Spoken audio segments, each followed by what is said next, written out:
Ok, regardez bien, ce plan, rien ne vous choque. Pour vous, c'est tout à fait normal d'avoir 1 milliard de caméras dans la même séquence. Vous n'êtes pas prêt quand on va vous dévoiler le nombre de caméras qui filment en instantané sur le plateau. Et c'est un record.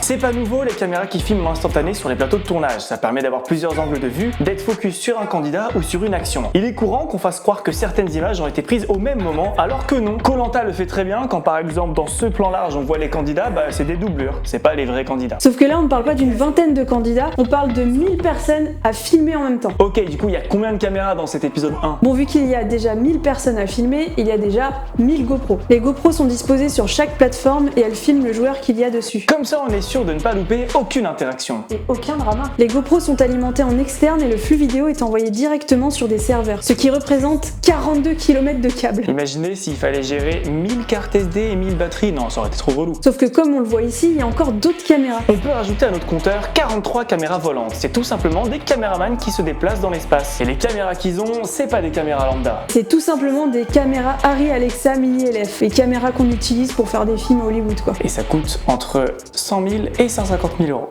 Allez, ce qui nous fait un total de 6 450 000 $ pour juste 43 caméras. Et c'est évidemment un record. On rajoute encore 64 caméras PTZ qui sont pilotées à distance par 8 opérateurs. Elles sont fixées au plafond et permettent d'être un peu partout à la fois. Ils avaient aussi prévu des caméras pour faire les timelapses, et c'est pas n'importe quoi, c'est les FX9. Il y a un drone classique pour ce plan, pour celui-là c'est un drone FPV, mais ça on en a déjà parlé dans une autre vidéo. Et enfin une speeder cam, vous savez la cam qui est souvent utilisée lors des gros matchs sportifs. Elle est accrochée à des câbles et elle est opérée à distance par 2 personnes. Ce qui nous fait un total de 1107 caméras qui tournent en même temps. C'est démesuré, c'est MrBeast. Abonnez-vous.